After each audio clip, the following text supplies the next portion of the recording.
Oh, boy, I sure like this country around here. All the trees. They smell good. Everything looks like it's just been scrubbed. It's probably as muddy as any place else when it rains. Mr. Matthews, how did you happen to decide to come to Millwood? Well, sis, I don't suppose you ever had to watch a good farm blow away right out from under your feet. No. Well, it ain't pleasant, watching all your work go for nothing. The children's mama was sort of in love with the place, and she wouldn't give up. But after we collected the money from the insurance she persisted in carrying, why, we just up and sold out. Must have been hard to leave old friends and neighbors. Oh, those folks weren't as neighborly as a man might expect. Say, you know that ad you had in the Farm Journal? Sounded to me just like something I've always wanted. Except that it'll take nearly all the money we Debbie. have to pick it. We're here to see if it's all you cracked it up to be. It's just the carburetor, the float's sticking. Carburetor. The float's stuck. Well, anyway, it isn't a tire.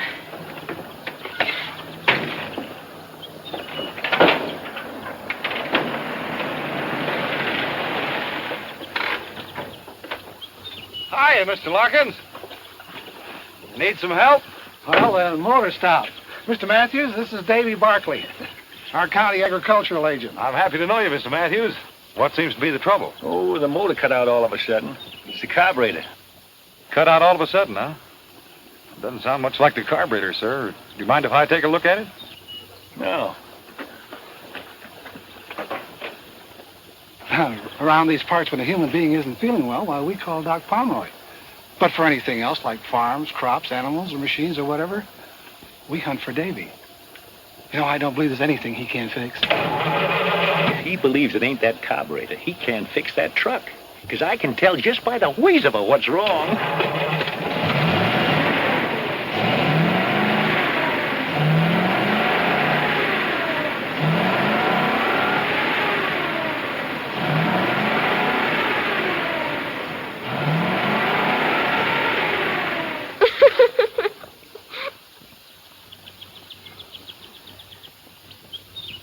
Well, Davy, what'd you find wrong? Nothing. Oh, you mean with the motor? Yeah. Yeah, well, a distributor wire jumped loose. I figured it was that or the carburetor. Well, I'd check it again if you're planning to go very far. Oh, not too far, I hope. I'm showing Mr. Matthews the Brady place. And if it suits him, we'll have some new neighbors. Say, that's fine. It's a good farm, Mr. Matthews. Yeah, that's what Mr. Larkin tells me.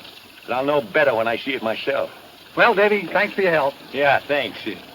I'd like to come by and see you after you get settled, have a talk with you. Sure, Barkley. Anytime. That is, provided we buy. Well, we'll try to make you feel welcome.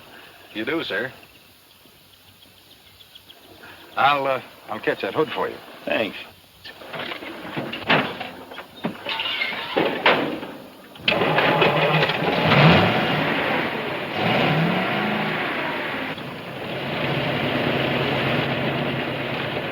Thank you. So long, beautiful.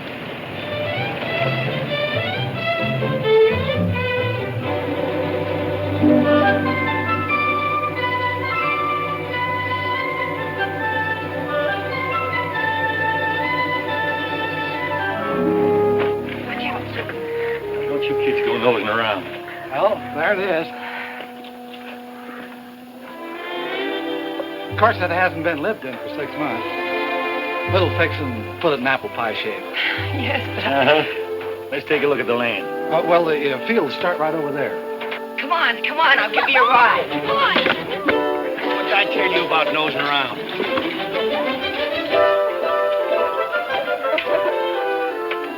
Well, there's your big field. 80 acres. Runs over around behind that barn. There's 10 acres of fine timber on top of that hill. And over and back is Catfish Creek. I caught some big ones there when I was a boy. What else you got to show me?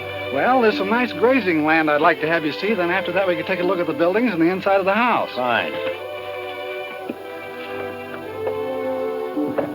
Oh, Oh, whatever furniture you see goes with the place.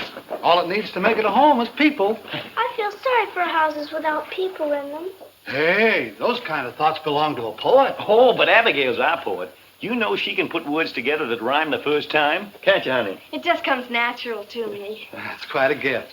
Papa, can Mr. Larkin show me the kitchen? I guess so. Why, surely, right this way. There's a range goes with it. Good. Now you get your stove, Debbie. It needs a bit of polish, of course. Yes. Well, what do you think? Also, I think it just about fills the bill. But, you know, I'm a great believer in the democratic process. A family, Mr. Larkin, is just like a nation. Everybody in it should have his or her say. Now, I wouldn't think of imposing my will on important decisions that affect all of us. What we do is hold a meeting and vote on things. And whatever the majority rules, that's what we do. I'll show you what I mean. All right, the meeting will come to order. Now, we've seen the farm and the house, and I've told you the terms. Now, I'd like to hear a motion that we buy the place. I make a motion that we buy it. Do I hear a second? I second the motion. No discussion? All those in favor, hold up their right hands.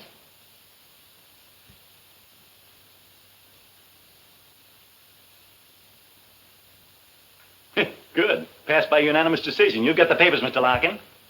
The papers. Oh, yeah. Now, while Mr. Larkin and I are going over the details, you kids can start unloading that truck. It's Ellen! Benediction and blessed! It's Helen! It's Benedicta!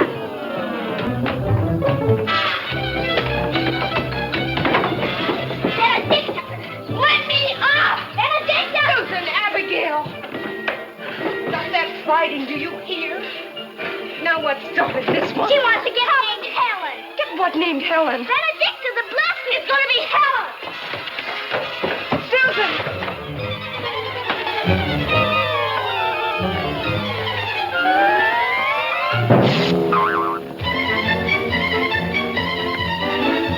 Papa, you did buy her! You did bring Helen! Helen? Her name's Benedicta! And the what? Benedicta the Blessed! What are you kids talking about? Benedicta, our new cow! But, Papa, you as good as promised I could name her, and I've chosen Helen. It's a beautiful name. It stinks! It does not. It stinks! Yeah, cut that out, you kids. Neither one of them names will do because what I bought ain't a cow. You can name that if you want to. Take him the pen, Penny. Be careful, son. He's kind of mean. Debbie, can't you keep these kids out from underfoot? I thought you were buying a cow. You'll get your cow, Debbie, a pair of them. Mr. Claiborne here's let me have two at a bargain. Oh, about that tractor, Mr. Matthews. I'll let that go at a good price, too. Terms, if you like. Tractor? But we can't afford a tractor. We've spent so much money already. Mr. Claiborne, I'll talk to you about that later. I'd like to think it over. Accommodate yourself, Mr. Matthews. Only a buy like that don't wait long for takers. Yeah, I know that, Mr. Claiborne. I imagine the young ones will be starting school right away, No, I thought I'd keep them out until next term. We're going to need all the help we can get, you know. I suspect you will at that, seeing the season's so far advanced. Tractor come in mighty handy. Sure would. Well, so long. So long, Mr. Claiborne. Now, Debbie, about that tractor. Papa, Susan, Abigail, and Phineas are not staying out of school. You need help, and we can't afford to I'll manage. We promised Mama they'd get their education. Phineas can help you before and after school, and the girls and I'll divide the chores. We'll hold a meeting and decide. No. They're going to school.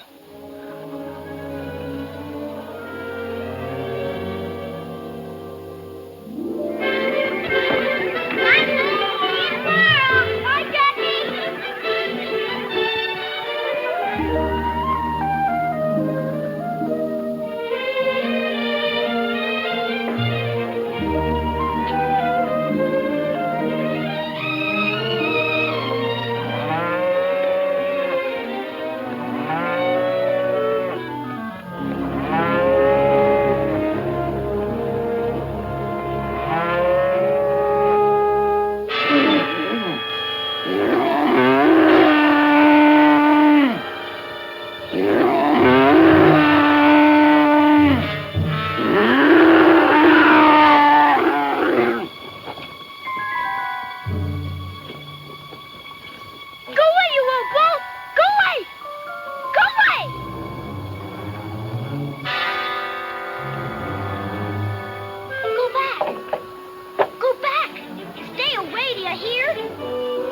want to get by and go home.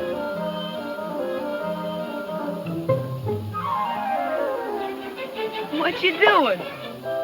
Playing tag with Caesar? He likes to play games. Well, you can just chase him about his business, Mr. Smarty. I promised I'd hurry home, and I'm late already, counting Miss Milligan keeping me. So chase him away right now. Well, if you're going to act so bossy about it, I'll leave you right where you are. Take care of her, Caesar. Oh. Oh, I was just teasing. He wouldn't hurt a fly. Look. He's a purebred Angus, imported all the way from Scotland. Come on, scratch him. He likes it. What's the matter? You scared?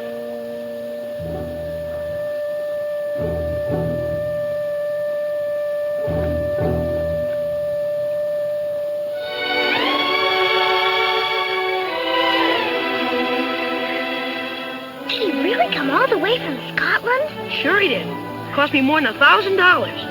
$1,000? And he's yours? Sure he's mine. All the cattle in his pasture are. I raised them. You mean they really belong to your father and he let you pretend they're yours? Well, I mean, no such thing. They are mine. Dad gave me 2 Angus calves for a start. I paid him back a long time ago.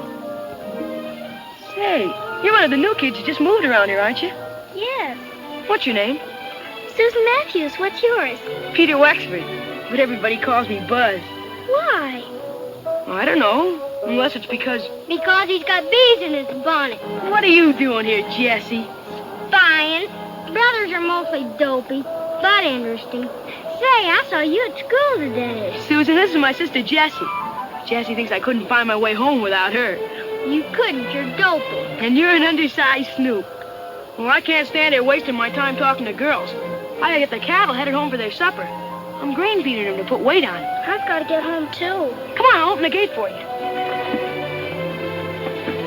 And all these cows and Caesar, are they really yours? I told you they were, didn't I? Well, bye, Buzz. Bye, Jessie. Bye. Goodbye, Susan. See you in school tomorrow. Bye.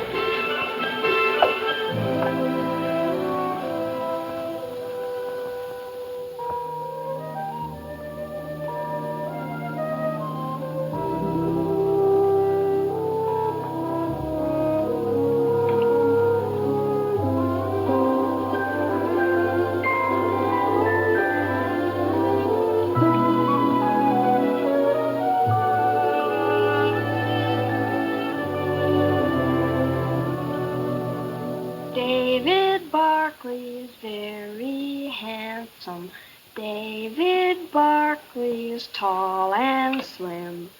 David Barkley is very handsome. That the girls all fall for him. What kind of a song is my little girl singing? Something she just made up? What, Papa? That song you were just singing about somebody named David Barkley. Why, I hardly knew that anyone would hear it. But surely you remember David Barkley, Papa. He's the county agent. You know, the man that knew more about your truck than you did. The one that stared so at Deborah. What about him? Why, nothing, Papa. At least nothing that means anything, I'm sure. Well, if it doesn't mean anything that all the girls fall for Mr. Barkley, why don't you tell us what you know? I'm sure we'd all like to hear. I don't know how Abigail would know it, but I think what she wants to tell you is that I met and talked to Mr. Barkley in Millwood today. Henry Larkins told me when he delivered the groceries. It'd be much nicer, Abigail, if when you wish to tell things on the rest of us, if you'd be more straightforward about it. Oh, I don't want to even think what's going to become of us if these suspicions and bickerings keep up.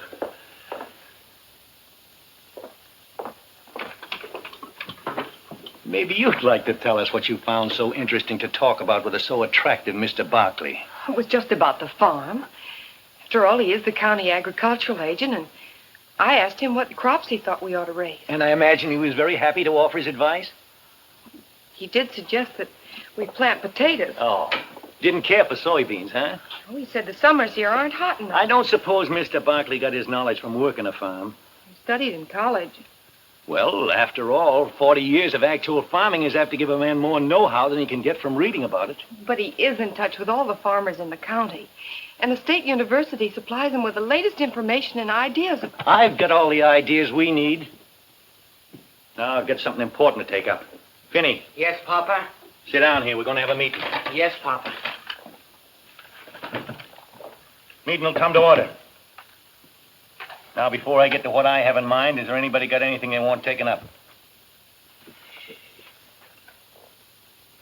All right, Susan's got the floor. Speak up. Papa, I'd like to borrow enough money to buy 2 lambs. Like these. I want to raise them for my very own. When they're grown, I can sell the wool and pay you back.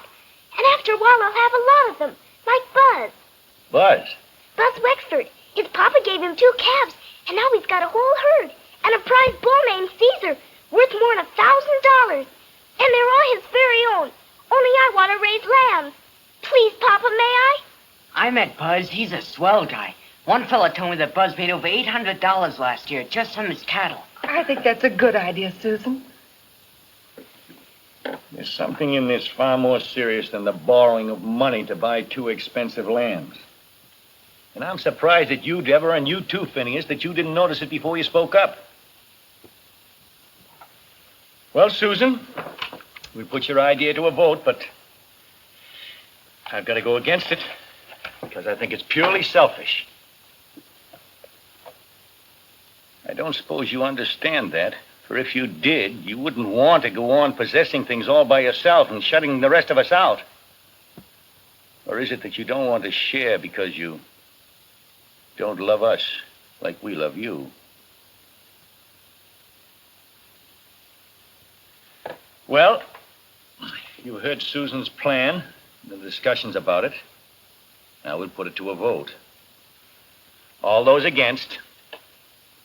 Shouldn't those in favor vote first? What difference does it make?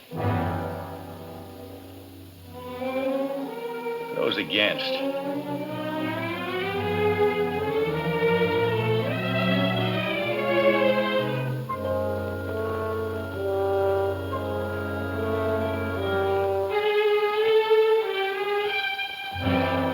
Good. I guess that settles that. Now, if there's no other business, I got a plan I'd like to propose. One that'll be good for all of us. You know we need that tractor, Mr. Claiborne's, in the worst way. Of course, he'd be willing to rent it to me, but you know we believe in owning things outright. Well, wouldn't it be better to rent it? I believe I can make out a way we can buy it. How, Papa? We'll cut that timber at the top of the hill and sell it for lumber. I've already spoken to Mr. Gale about it at the lumber mill, and he's willing to pay us a good price for it. Then we'll make a down payment in the meantime.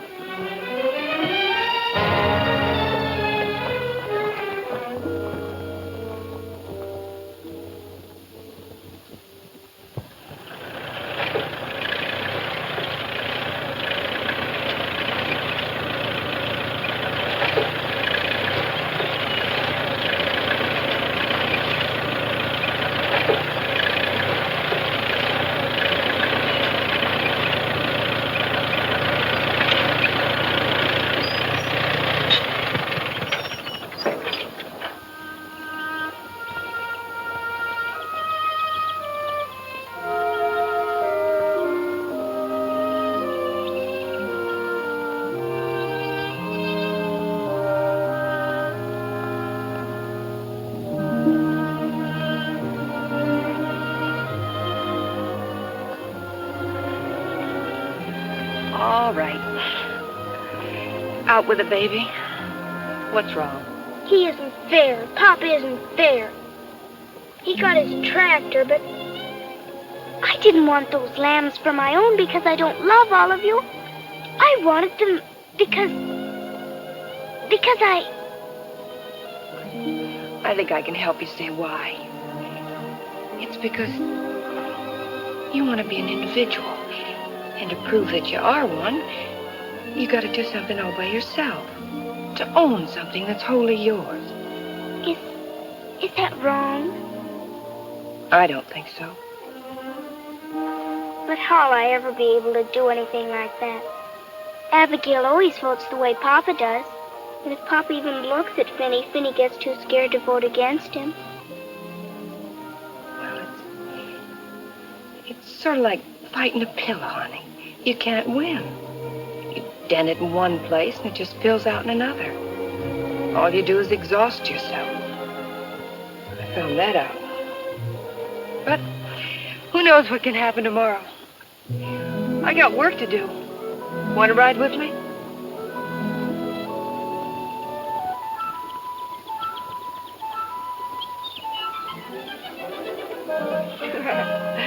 That's better.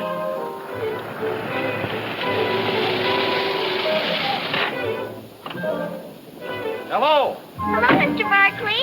Hello. Hi, Susan. Hi. I hate to do this. Miss Matthews, with the power vested in me by the United States government, I must ask you to keep an eye on this young woman. Why, Mr. Barkley, what do you mean? I mean that a certain young farmer named Buzz Wexford found your sister trespassing in his pasture and frightening his prize bull, Caesar. No. So that since that day, neither he nor Caesar have been quite the same. That's a big fib. Susan, here's something I want you to look over.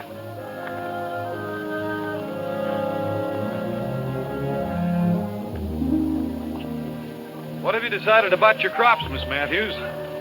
I told my father, what you said, and he figured he'd rather work a crop with which he's more familiar. Oh. Well, I can understand how he feels. I see you've started your plowing. Yeah, I just hope I can keep the furrows straight. Would you mind a suggestion? No? The furrows would be more effective in holding water and preventing erosion if they were run across the field. The one bad place on your farm is that hill. There's a soil condition up there that should be protected by some drainage ditches. What kind of soil condition? An old fault runs across the top. The water seeping into it might tend to loosen the front of the hill. You mean that the whole face of that cliff could fall onto our farm? Well, it's really... Well, Mr. Larkins never told us about that. I doubt if he knows it. It's an old fault. There's no active danger with the trees and their roots to hold the soil. But Papa's cutting down the tree. Mr. Barkley, would you mind telling my father about this? By all means, I certainly think you should know about it. He's up on the hill now.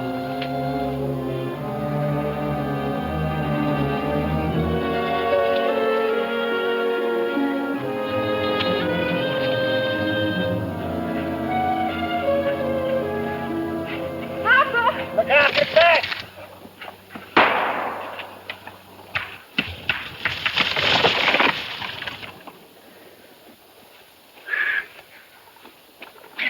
You remember Mr. Barkley? Oh, yeah. What's on your mind, Barkley? It's about these trees, Mr. Matthews. I'd suggest you leave them standing, sir. I expect you county agents have got to make some sort of suggestion in order to hold your jobs. Well, if you don't mind, I'd like to show you something, sir. It's right over here.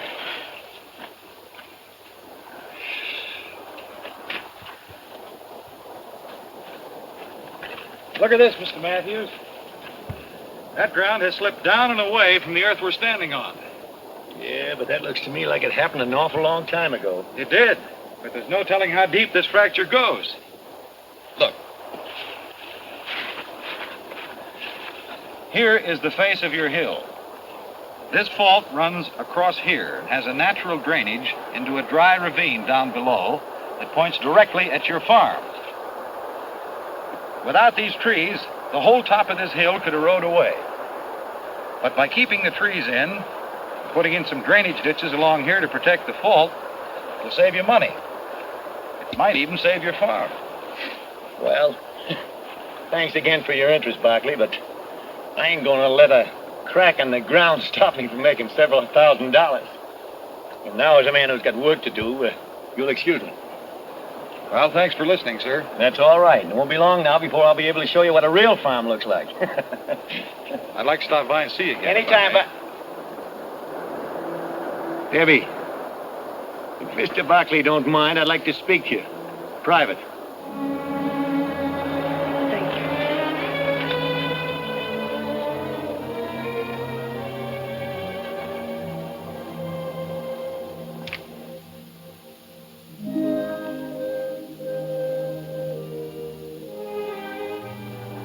Mr. Barkley! Mr. Barkley! Can I... May I walk to your car with you? Well, don't you think it might cause people to talk?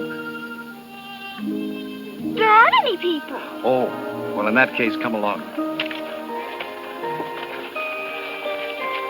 Is Deborah a steady boyfriend? Deborah? What's so surprising about that? She's a very pretty girl. Deborah? Well, yes, don't you think so? No. You can take my word for it. She is. She is? Mm-hmm.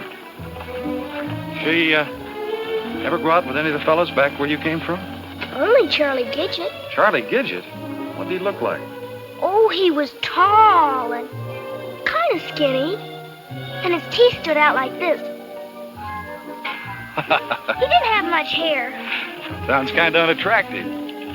Did Deborah like him? I don't know. She laughed at everything he said. How many times did she go out with him? Just once.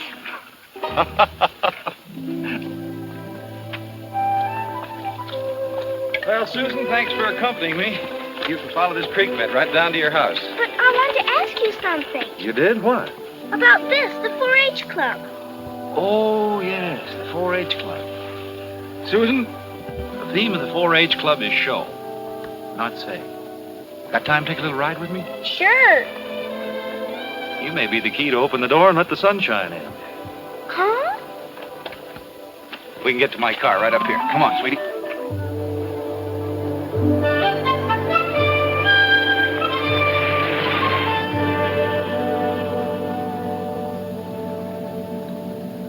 That's a funny name for a club. 4-H.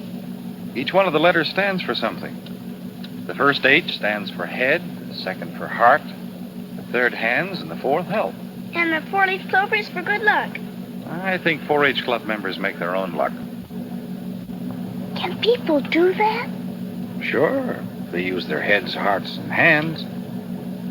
You see, Susan, the 4-H club was started for kids just like you, to help them learn better methods of farming and homemaking, so that when they grow up and have farms and homes of their own, they'd know how to run them successfully. As county agent, it's part of my job to help the club members with their projects. Huh? Each member has a project, a piece of work that he plans and carries through all by himself. Oh. It can be almost anything. Oh, raising rabbits, a garden, calf, chickens, fruit trees. Baby lambs? Sure. Or sewing, cooking, canning. There are all kinds of projects. Is Buzz Wexford a 4-H member? Buzz? Oh, he's the star of the Millwood Club. He's already made enough money from his Angus herd to put himself through college.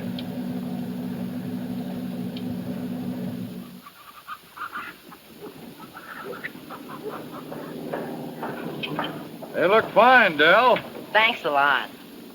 Say, these are new hutches. Yeah, I built them myself from those plans you got for me. Oh, it's a nice job.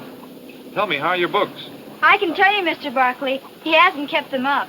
Gotta keep after that, Del. Keeping books is as important as any other part of a project. I'll do them tonight, for sure. Good. What do we have here? Canned pears. They're for you to sample. Oh, well, thank you. How's your canning project working out? Mr. Larkins took 50 mixed quarts on consignment. And the Franklin store in Barton has ordered 30 pints of my pickle lily. You better save some of those for Pop, or he'll be sore. Oh, those are beautiful. You know something, Herb? I think she's going to win you some ribbons. That is, if you take good care of her. Gee, Mr. Barkley, I treat her just like a mother.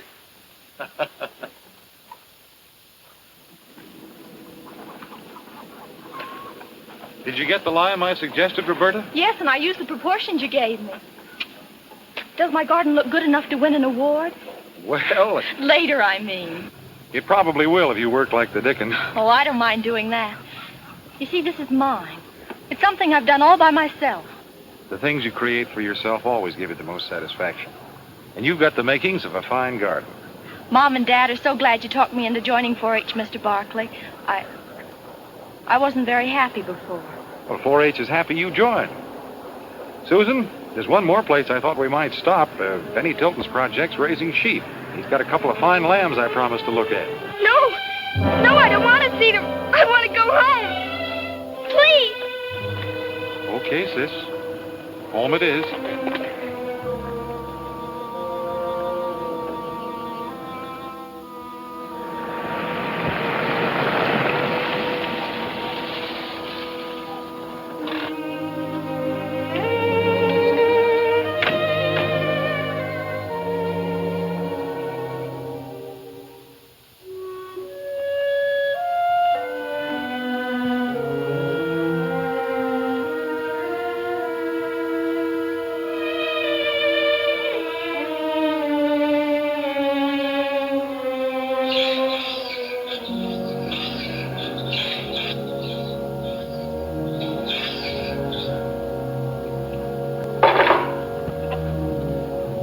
Matthews, I'd like... It's about the furrows, Mr. Barkley and my It's father. not about the furrows. We're having a dance in town Saturday night, and I wondered if you'd like to go with me. I'm afraid that'd be impossible. Why impossible? I don't like to toot my own horn, but most folks around here think of me as a pretty solid citizen. The remark wasn't meant to be personal. My invitation was... It's just that social activities don't interest me. Wait a minute. I'm not speaking now as county agent. This will be a purely personal observation. You're a coward. Your father, who's probably ruined several farms and is setting out to ruin this one, seems bent on ruining his family as well. Don't interrupt me. I just brought Susan back from showing her some of the work being done by the 4-H clubs. She pretended she didn't like the idea. For the same reason that you just turned down my dance invitation. Because you're both afraid of your father. Some excuse for Susan, she's just a little girl. But there's no excuse for your quitting without putting up a fight, except cowardice. Mr. Barkley, if you don't get off this property right away, I'll run you off with this tractor. You haven't got the gumption, Miss Matthews.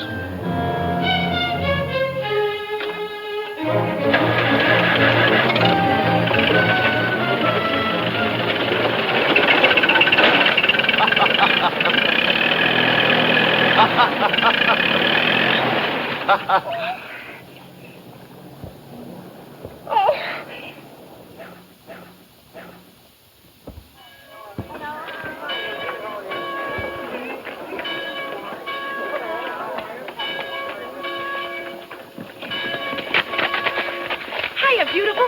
Hiya. Stick around at the church. I got something I want to tell you. I can't talk now. I have to pump up the bellows on the organ. Don't forget.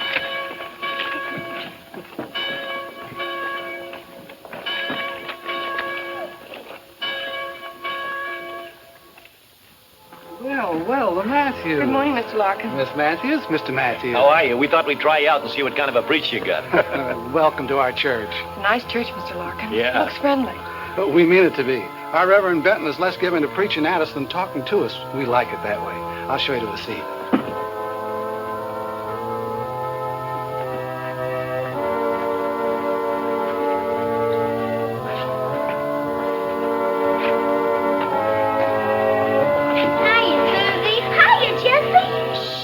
Hello, David. Good morning.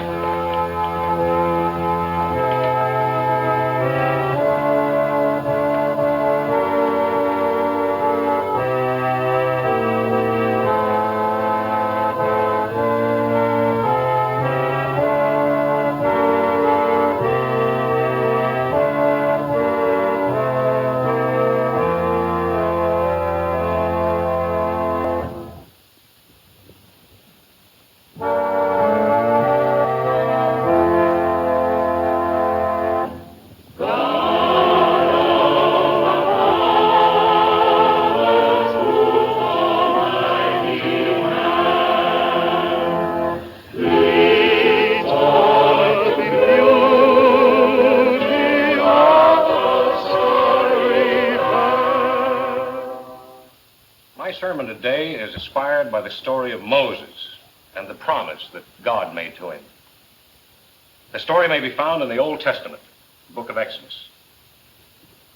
The promise was that if Moses and the Israelites, who were suffering cruelties and slavery at the hands of the Egyptians, would but have faith, God would show Moses how to lead them out of their bondage into a land of milk and honey. It was the promise of a new life, a beautiful green promise. But before it could be fulfilled, there was a sea and a wilderness to be crossed, thirst and hunger to be overcome. The fulfillment, you see, had to be earned. Now, I find a parallel between those ancient Israelites and ourselves, all of us. We, too, are in bondage, lashed with the bullock-hide whips of ignorance, shackled by the iron chains of the unknown. But the same promise, the beautiful green promise, has been made to us. Only the sea of doubt, the barren desert of illiteracy, the hunger of bigotry and the thirst of incompetence stands between us and freedom, between us and the land of promise.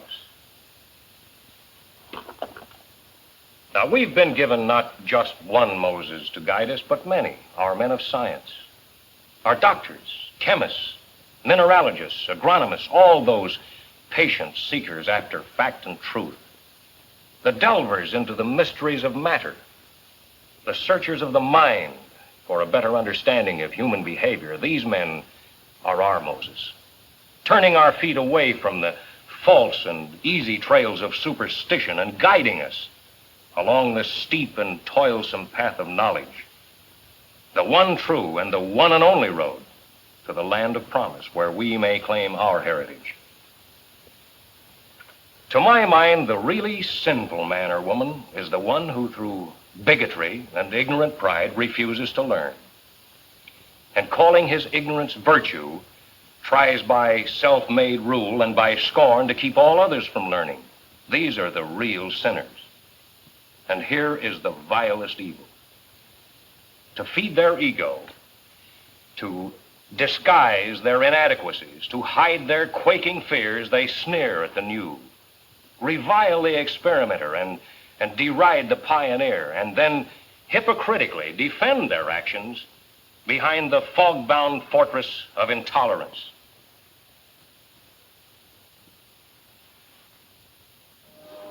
Mr. Matthews. Enjoyed your sermon, Reverend. It was a fine talk. Made sense. Thank you, Mr. Matthews. I'm glad you could accept my invitation to attend our service. I'll see you all again next Sunday, I hope. Oh, we'll be here. We're a church-going family. Papa, we must hurry. Come along, Abigail. Young man, excuse me. Surely.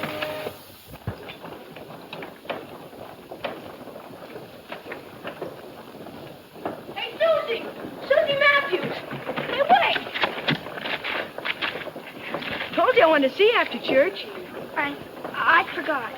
That's the way it is with me. I just don't make any impression on girls. What I wanted to tell you is that my mom, she and Reverend Benton are the leaders of our 4-H club, would like to invite you and your sister and brother to our club's masquerade party. Of course, the party's about 5 weeks away, but I thought I'd better speak early before you met some better-looking guy. Is it a date? I know he's kind of homely, but please say yes, or he'll have to invite some awful-looking pill. Besides, Mother said I could serve some of my drop biscuits. Oh, no, not those. I dropped one once and like to broke my foot. He likes to exaggerate. If you let go of one of my biscuits, it'll just float in the air. How about it, Susie? Will you come? They'd be very happy to come to your party, Bud. And thank your mother for the invitation. Good. There'll be a swell gang there, and I'll make it a personal project to see you have a good time, cutie. You ought to wear those things, Butterfingers.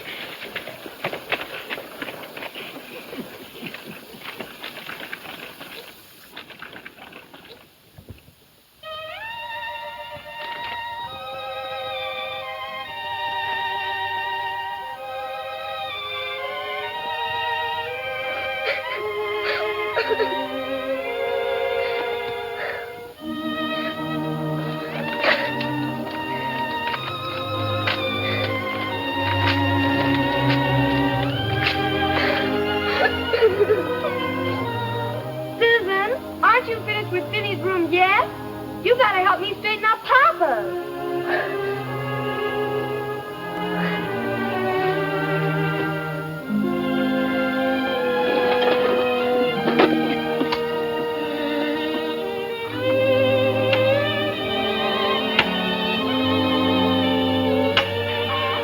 Hey, what you doing with my fishing tackle? Well, I thought maybe you'd take me down to the creek. Will you, Finney? Oh, gee, I daresn't, Susie. I ain't got the wood cut for Deborah to cook supper with. Papa'd skin me alive. Oh, please, Finney. We'll only stay a little while, and I'll help carry in the wood. Well, maybe there'll be some early ones hungry enough to bite. But we gotta start home in time for me to get the wood in. Boy, this looks good, Susie. We ought to get some big ones here. Come on. I can get up by myself.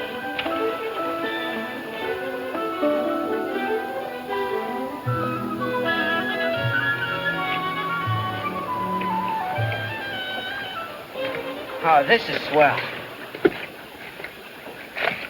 Hand me the worms.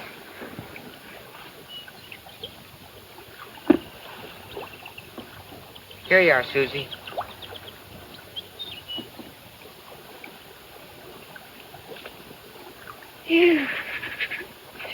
I'll do it for you. No. It isn't fair to let others do an unpleasant thing you can do for yourself. Just because it's unpleasant.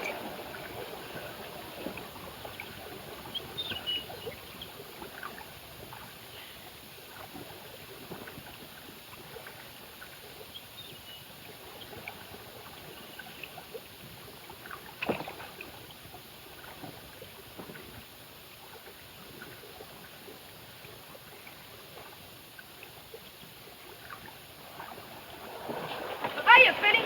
Hiya, Susie. Oh, hiya, Buzz. You know, you're trespassing on my pool. You're trespassing on our property.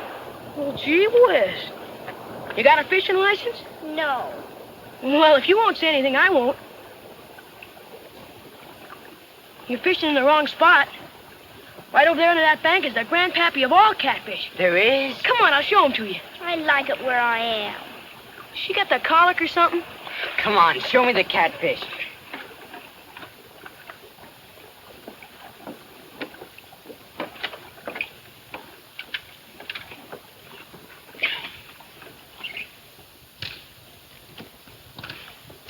What is it, Buzz? It's Jessie. Pretend you don't notice or you'll embarrass her. She's spying again. See that shadow? There he is. Gee whiz, let's try and catch him. Oh, he's too smart. All he does is just bun for bait. Jessie. He's almost as smart as Buzz thinks old Caesar is. Caesar is smart. Caesar's smarter than you anyway. You didn't know I was trailing you. Sure didn't. I thought it was an old stray cow. Did ya? Homer says you're gonna enter Caesar in the state fair this fall. Are you, Buzz? He is if he wins at the county achievement day. Achievement Day? What's that? That's when all the clubs in the county compete. Whoever project wins gets the show at the state fair. Caesar wins that, I'll get to take him to the national show in Chicago. Boy, wouldn't that be something? Yeah. Of course, it ain't all up to Caesar. I gotta learn how to show him. Gotta be able to produce all the records of how much it costs to raise him. What he ate and all that. Those judges want to know everything. Well, I sure hope you make it, Buzz. I wish Papa would let... Finny, time for us to start home. Anyhow, no one could catch fish with all the jabbering that's going on.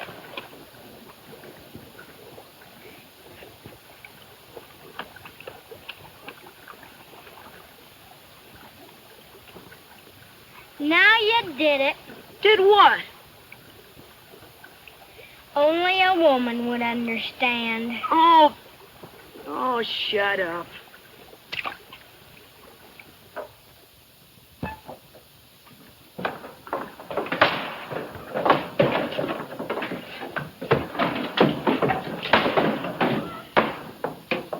Yes, it's full, and I had to fill it. You just wait, Phineas Matthews, until Papa hears about this. He'll probably give you a good whipping. But, Abby, it wasn't Finny's fault. I made him go. Explain that to Papa. You're gonna get it. Listen, Abby, if you won't tell Papa, I'll give you a new Indian bracelet I just made. Let me see it first. It's upstairs. Come on.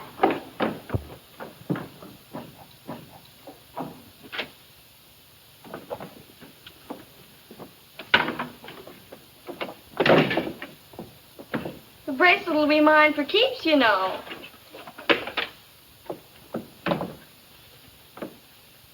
You give me that, you nasty little snoop.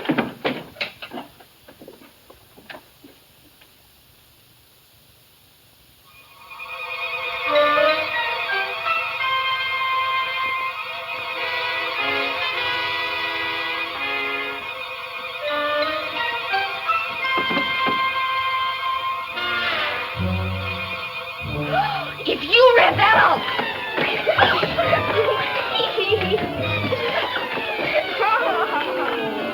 You give me that or you'll be sorry. I won't be the one who's sorry after Papa sees this misformed divine. Oh.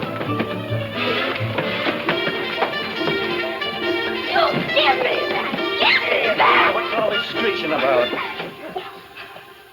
We were just playing.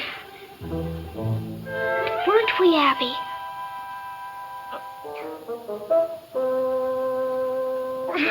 Yes, Papa. We were just playing. Well, I guess two healthy girls are going to make a little noise, but hold it down, huh? I'll go with you, Papa. There's something I want to show you. What? What a fine pile of wood Vinny cut for Deborah.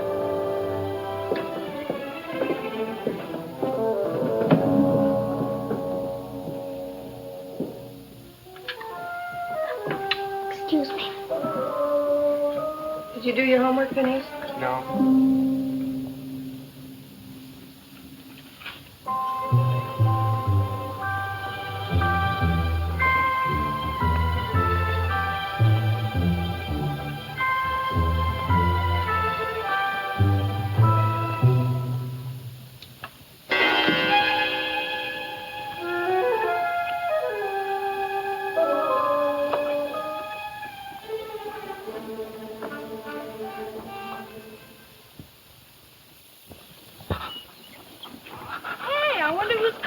It isn't Mr. Barkley.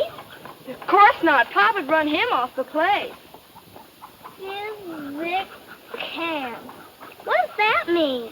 Physician. It means doctor. Someone's sick.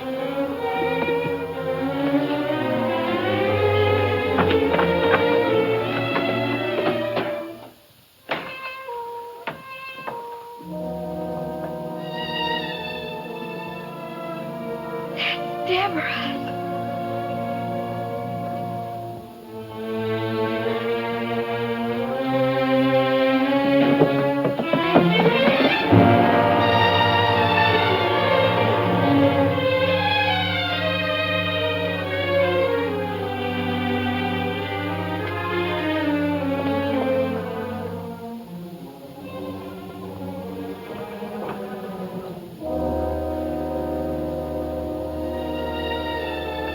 Tree fell on him. Oh, Papa! Abby, be careful. He has 2 bad leg fractures and a nasty cut on his head. I'm afraid he'll be laid up for some time. When I get the splints on, he'll rest easier, but he's going to need a lot of care. You get the best of care, Dr. Palmer. Good. Oh, would you send one of the youngsters down to my car and get my other grip, please? Vinny.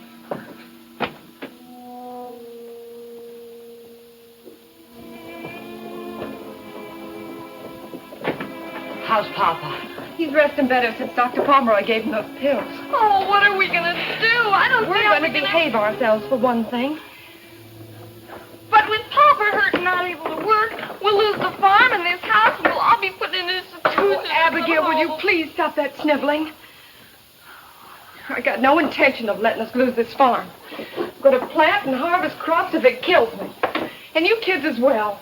I don't see how you expect us to do everything. Plowing and planting and feeding the stock and cutting down trees. And we're not going to cut down the trees. But Papa wants us to, and I'm afraid some of Papa's plans will have to be changed. You mean that on the very minute that poor Papa is stricken helpless and maybe lying on his deathbed, that you're plotting to change everything he planned and ruin us? Abigail, now listen to me. No, I'm going to tell. I'm going to tell Papa everything. I'm glad I never took the notion to write for Dr. Lombok's secret lotion.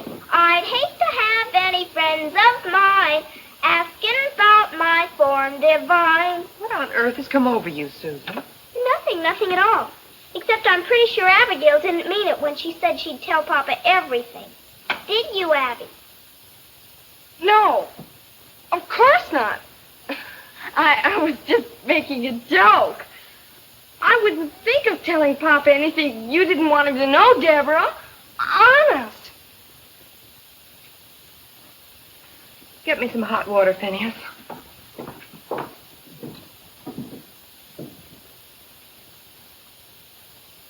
Of course, the children are in school, but they do help with the chores. So, as far as my father and the house go, I think we can manage. But it's the farm that bothers us. And I just thought that perhaps you could give us some advice on what we could best do. Well, if you could stay for a few minutes, a friend of mine is coming by who knows much more about farming than I do, I'm sure, and I think he'd be glad to help you. But maybe you know him, David Barkley. Oh, yes, I'm terribly sorry. I just remembered I have to go to Millwood before before Mr. Larkin closes the store. Closes? Why, you have all afternoon. Mr. Larkin's never closes until 6 in the evening. Help! Help! Help!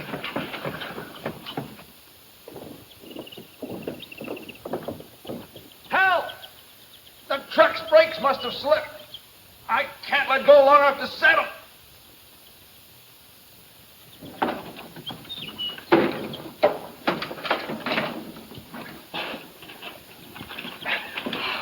Mr. Barkley, I owe you my life. I couldn't have held out much longer. I can't tell you how sorry I am. I was sure I set the brakes. Forget it, Miss Matthews. But Mr. Barkley, why didn't this rock hold back the truck? What?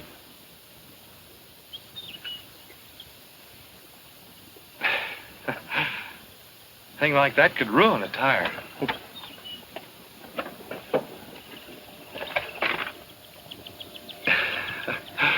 Hello, Susan.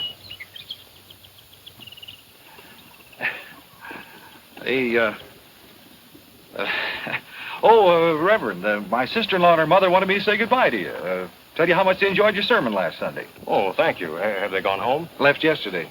Brother Ed wired, said if she didn't want him to starve to death, she better get herself home. Think it could be jealousy?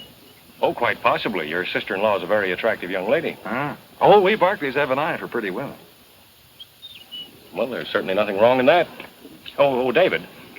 Miss Matthews came by to ask my advice on how best to manage the farm now that her father's laid up, and I told her I thought you were the one really most qualified to help her, and it just occurred to me.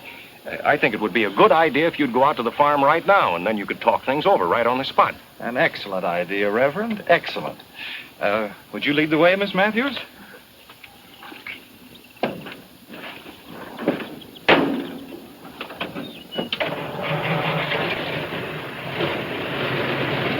Hey, you forgot me! Deborah, you forgot me! Deborah!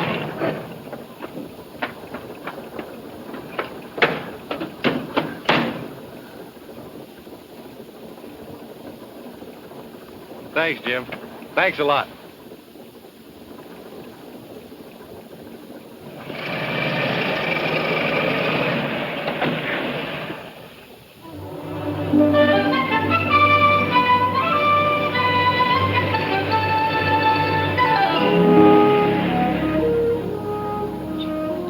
Deborah, Yes? Debbie, could I join the 4-H club and have a project raising lambs? Oh, I know I was outvoted, but it wasn't really fair. Oh, please say yes, Debbie, please. Please. Well, we might just as well get hung for a lamb as a sheep. Only if your lambs cost too much, you'll have to choose some less expensive project. Oh, I don't know how much purebreds cost, but the minute we stop, I'll ask Mr. Barkley. He'll know. He's so pretty.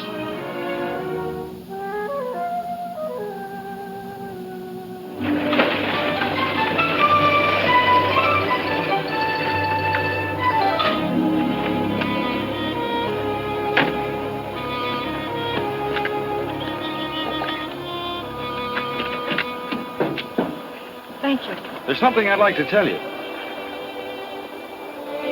Yes?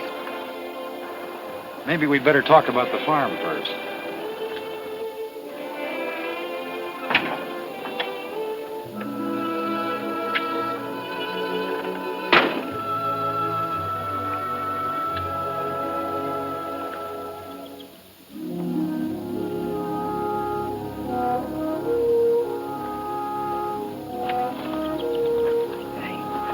I shouldn't have let Reverend Benton talk you into trying to help me. Oh, but he didn't. What I mean is, standing here, I realized how crazy it was my going to him in the first place. Thinking I could handle things all by myself. It would mean a fight. I'm not the coward you think me, Mr. Barkley. It's just that, well, fighting when you haven't got a chance to win is, well, it's foolish. History's been made with that kind of fool. I'm willing to work, but I don't see how I could ever manage. All this land and the children. Oh, it'd be tough, all right. If you had the courage to try, I could help. There are methods and shortcuts that I could show you that would cut the job down to manageable size. That is, if you're not afraid to tackle it. I'm not afraid. It's just that... How could I start? Can you take orders? I think so. Good. The first one is that you call me David. Mr. Barkley, Well, now, if you can't follow a simple order like that, there's no sense going on. Frankly, David, I'm scared. The best way to overcome that is to get busy. Come on, Deborah.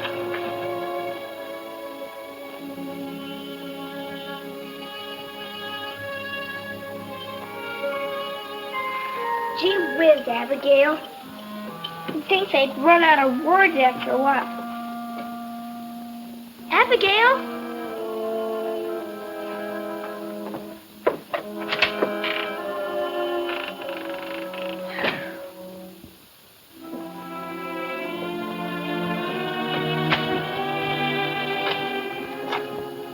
Thank you, Abigail.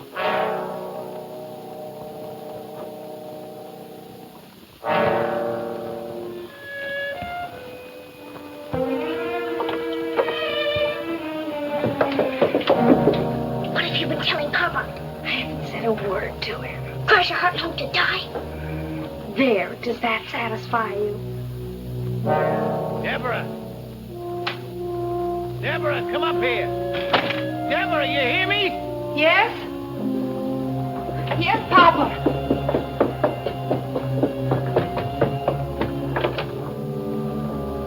What was it you wanted? Now you listen to me, Deborah. Don't you think for 1 minute that I don't know what's going on behind my back. Because I do. But if Abigail hadn't come up and raised that window to give me some fresh air, I would never have known about this treason. I heard every word you and that book-taught farmer said. You probably prayed that I'd be struck down so as I could try out your crazy schemes. You're a Jezebel, that's what you are, a Jezebel. Oh, you don't care if his insane ideas ruin us and drive your helpless sisters and brother out into the world homeless and... Papa, be quiet.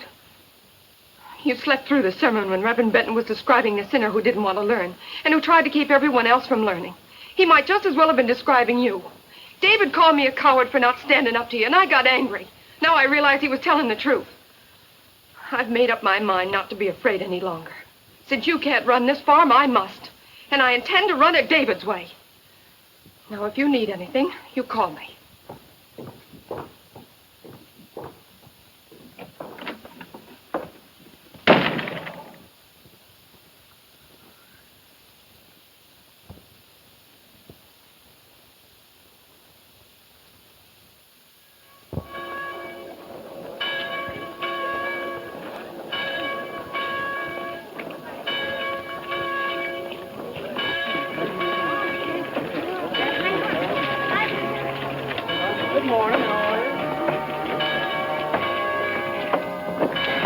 Susan, I don't know, and furthermore, I don't care.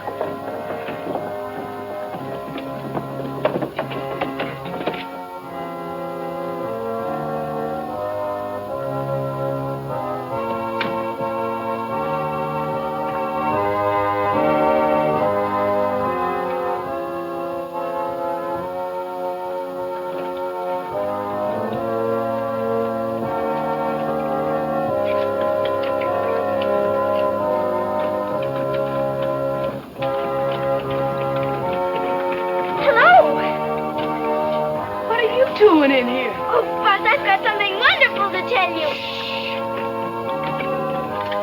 You'll have to wait till this finishes.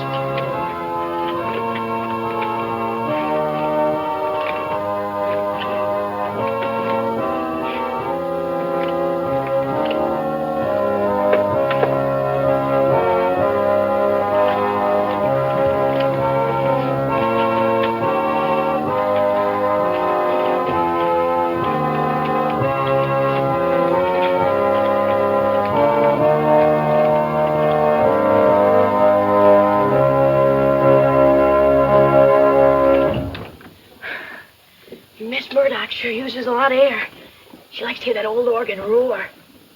What is it you want to tell me about? Well, Buzz,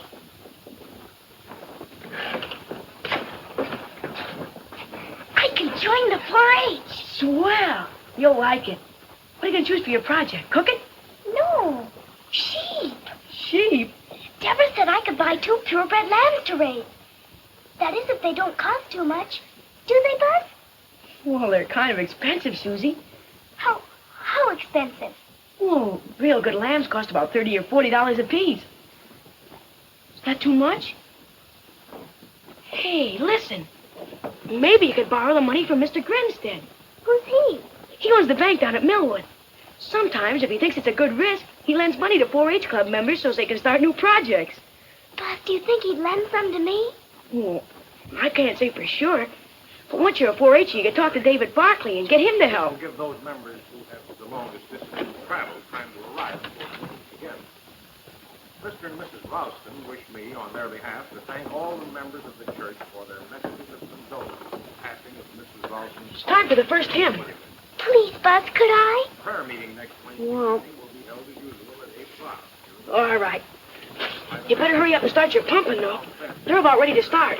And keep that bobber up there, no matter what. I believe you will find Reverend Simmons' talk.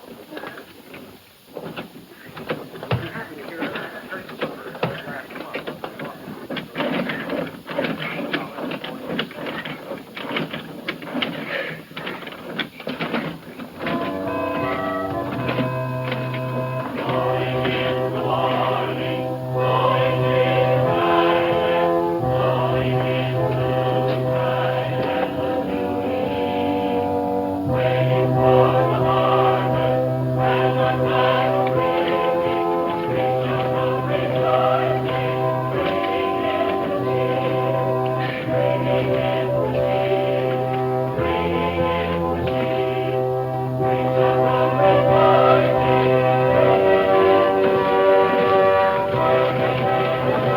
That's it. Keep it up there.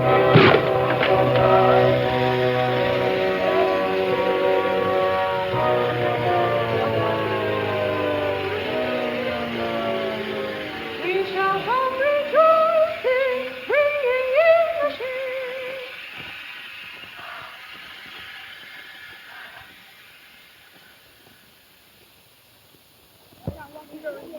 The fire burned all the cover off the north side of Strawberry Hill, leaving it bare and subject to erosion by rain. Excited? The Committee on Soil Erosion had planned to replant it with oats or barley, but we'd appreciate the county agent's advice. Thank you, Joe. I've had some information from the state director at the university about a new cover grass. The department would like to make some field experiments, so if the committee agrees, I'll send for enough seed to replant the hill. The grass is a rapid grower and has a deep root system. Miss Susan Matthews.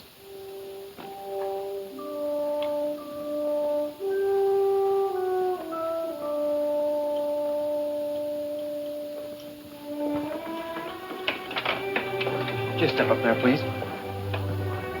You've been approved to become a member of the Millwood 4-H Club. Please raise your right hand and repeat the 4-H pledge after me. I do solemnly swear that I, Susan Matthews, will uphold the rules and bylaws of the 4-H Club. I do solemnly swear that I, Susan Matthews, will uphold the rules and bylaws of the 4-H Club. And as a true 4-H member, I pledge my head to clearer thinking. And as a true 4-H member, I pledge my head to clearer thinking, My heart to greater loyalty. my heart to greater loyalty, My hands to larger service. my hands to larger service, My health to better living for my club, my community, and my country. my health to better living for my club, my community, and my country. I herewith declare you a member in good standing of the 4-H Club of Millwood.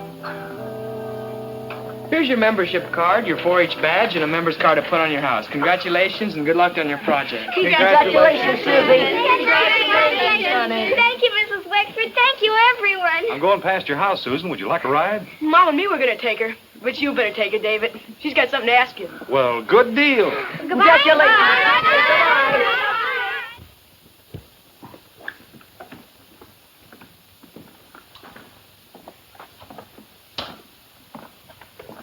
Good morning, Mr. Grinstead.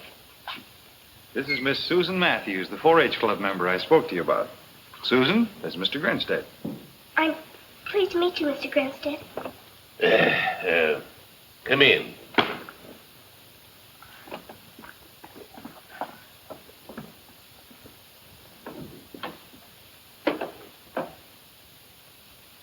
Sit down.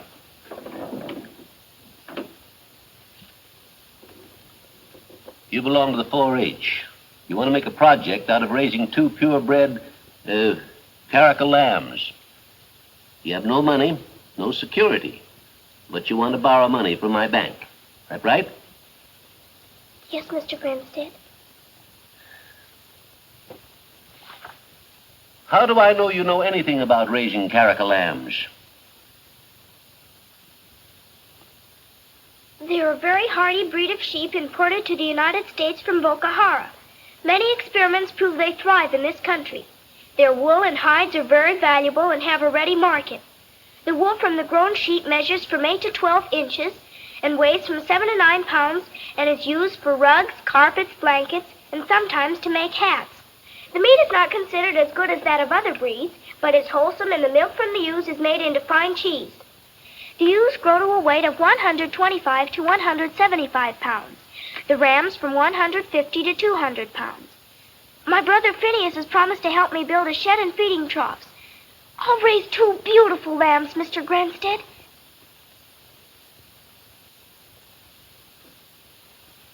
Do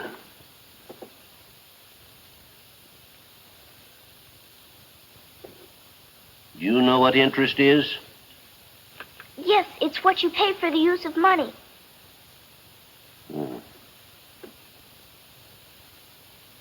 My bank charges 6%. Are you prepared to sign an agreement to pay that for any money you borrow? Yes, Mr. Grinstead.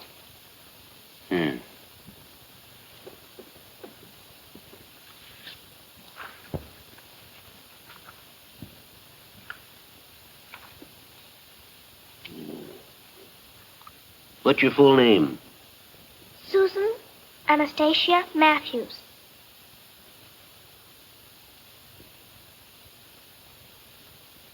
Your address? RFD number 3 Millwood. How much money would you need? $75.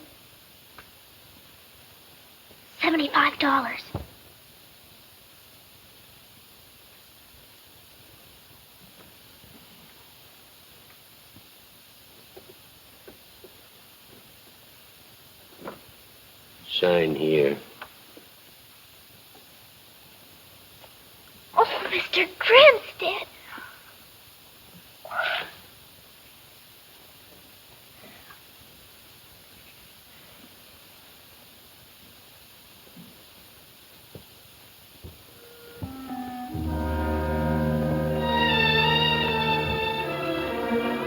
Bobby, you're being very silly about things.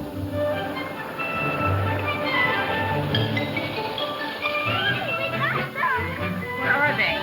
Come back! Deborah! Deborah, come on! Deborah! Deborah, where are you?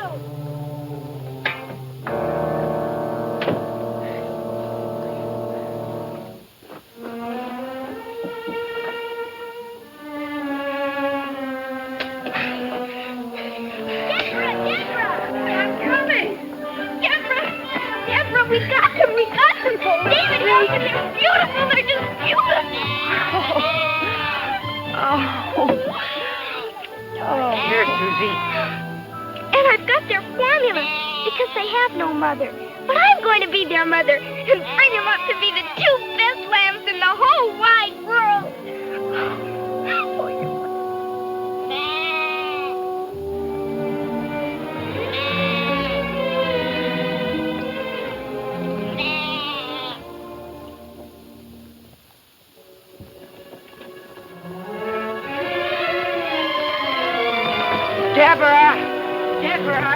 Deborah!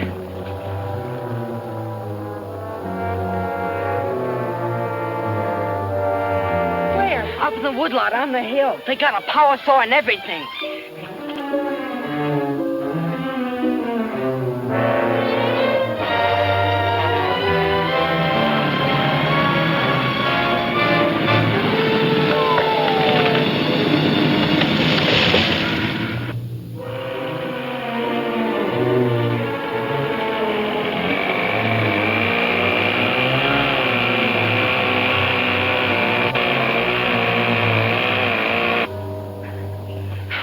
Doing here? We're not trimming our nails, miss. Well, who gave you permission to cut down these trees? I bought them from old man Matthews. My father sold them to you? Well, if the old boy's your father, he did. You can't have them. Now, look, miss. These men and this equipment's cost me plenty every hour. Now, if your old man wants to change his mind, he's going to have to pay for that. Plus, the profit I have a right to expect. You bring me a check to cover it, I'll call off the men. And otherwise, no.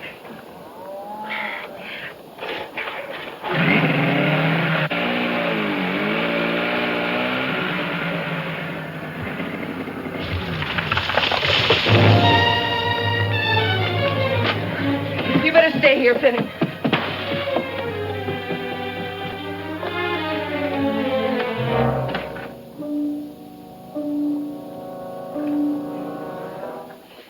That man in the woodlot. What about him? You sold him our trees. I did. We need the money. You're going to give him back every penny of it. Whatever else he demands, so I can tell him to get his men off our property. I am not. Then I'll return the tractor to Mr. Claiborne and get back our down payment. I've already sent him his check. The tractor's ours.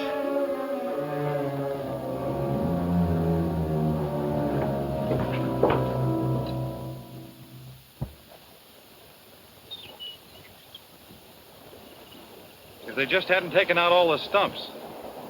Papa wanted him to. He planned to put in a vineyard.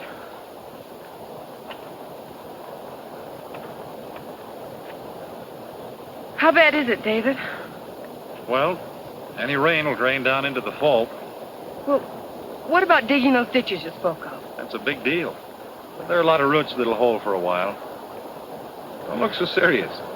I'll work out a plan when I get back from Fulton. You're going away? Only for a week. Think you can bear it? I guess so. If I must. Meanwhile, I'll show you something that Phineas can get started.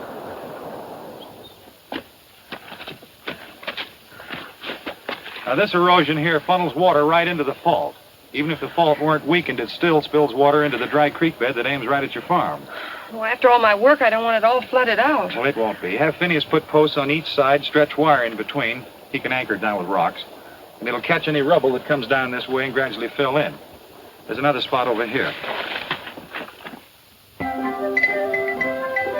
Now, Maurice, hold still and mind me. I'm your mother, you know. I expect to win a prize this fall if you don't learn to behave. Susan! I'm out here! You're always out with those lambs. Come on in and get your costume fitted, or you won't be ready for Buzz's party tonight. I'm coming. You think you can behave yourself while I'm gone? Very well, then.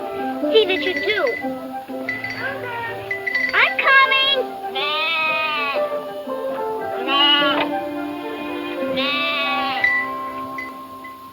Here's your hood, Susie. Thanks. I wired those ears up good.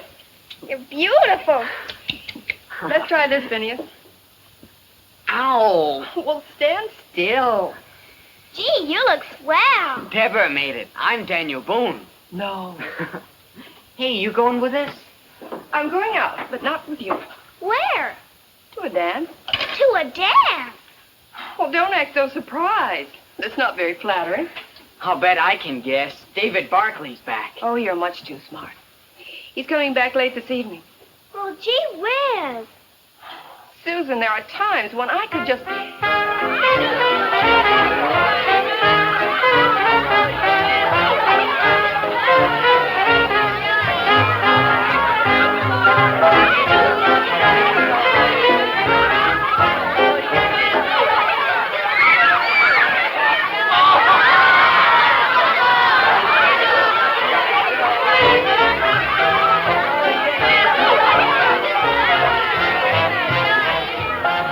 Who are you supposed to be? Mom says she's a femme fatale. I am not. I'm on to Harry, the famous international spy.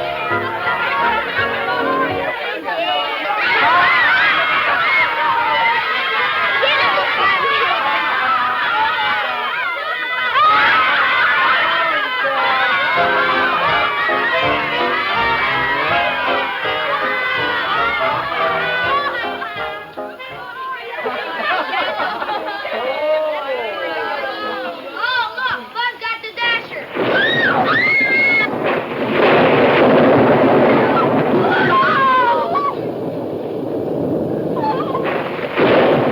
What's the matter, Susie?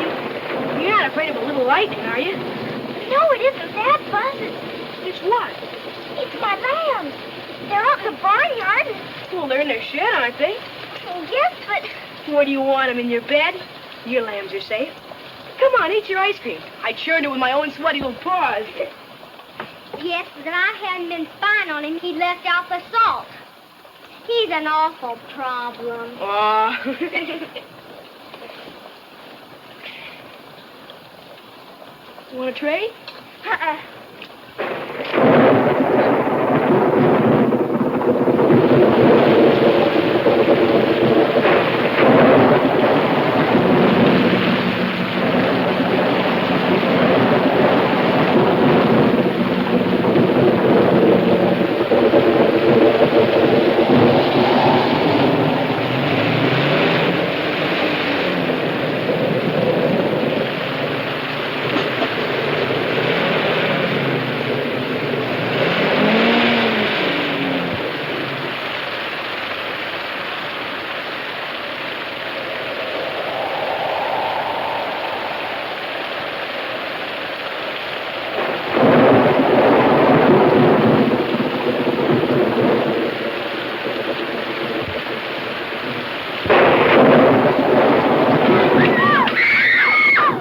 Just a little lightning.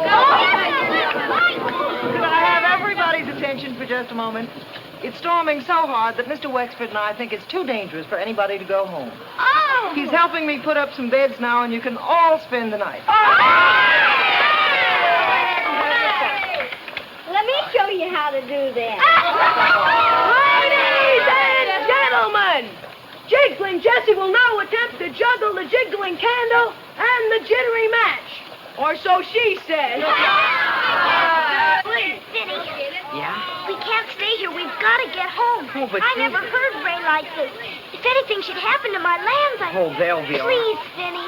Oh, but Deborah told us to wait for her and David. And, well, you heard what Mrs. Wexford said. All right, Vinny.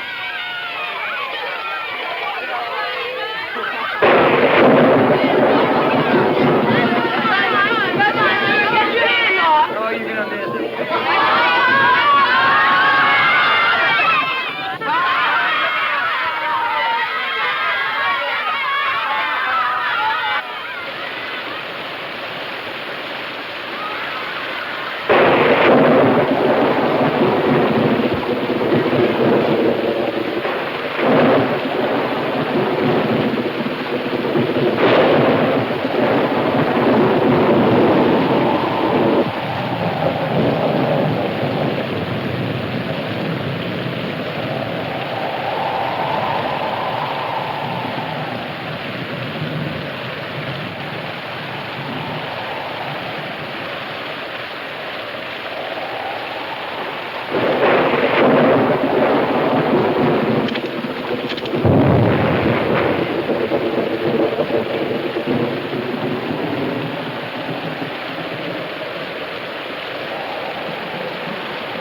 Deborah!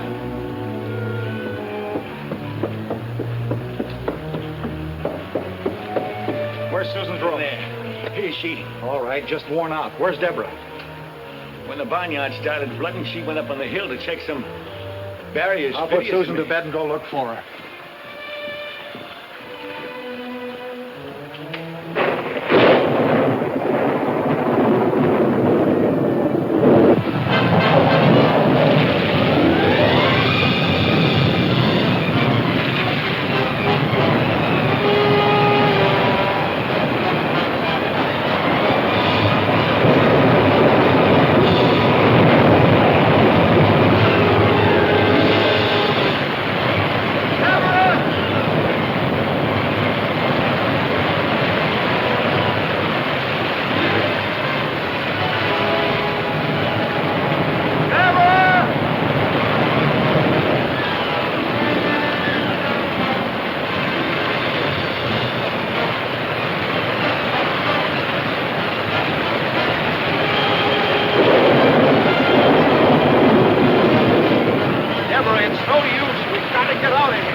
I'll get you some breakfast, Susan.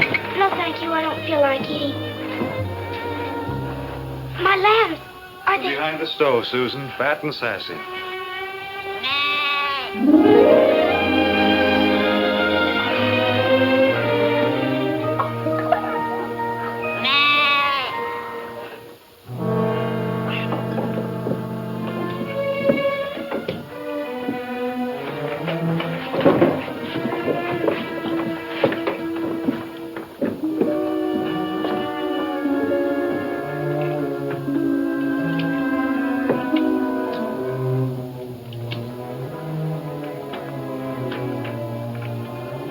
Call a meeting to order. I'll wait outside. You're mixed up in our affairs enough to stay and hear what I've got to say. Sit down, all of you.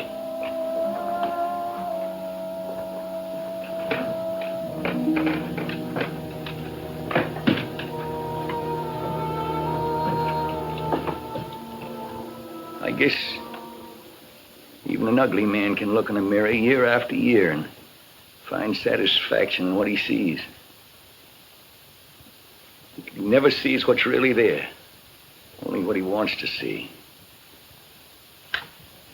A reflection of himself as he likes to imagine he is. But if one day something comes along that makes him look closer, he'd know then and forever after that he was just an ugly man. Mr. Barkley, I knew deep down inside your advice was well-intended and good. But I turned it down just like I did everything else that didn't happen to agree with my own peculiar notions. Also, I was afraid that you and Debbie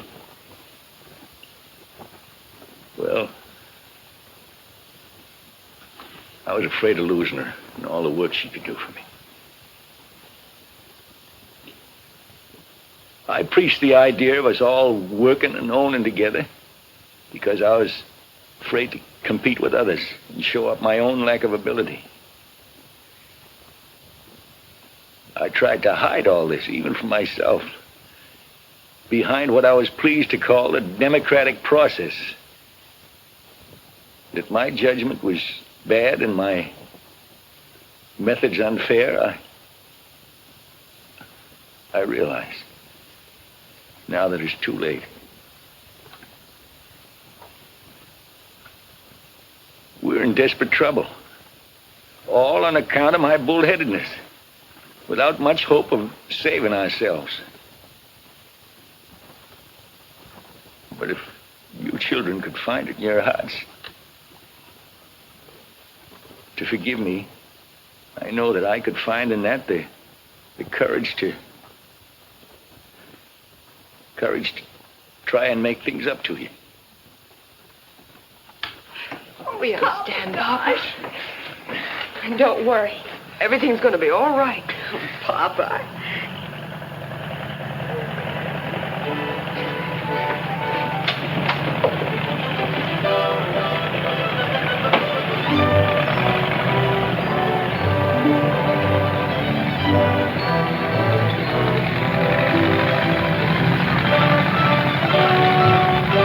Come on, David. The 4-H gang's ready to start cleaning up. Yeah. What are you doing here? Men gotta eat. I made biscuits. We're ruined. You gotta show us where to start. Okay, Buzz, we'll start in the field behind the barn. Coming with me? Yes, David. You guys coming too? Sure. Well, come on, we gotta help. Get down, dead ratchet!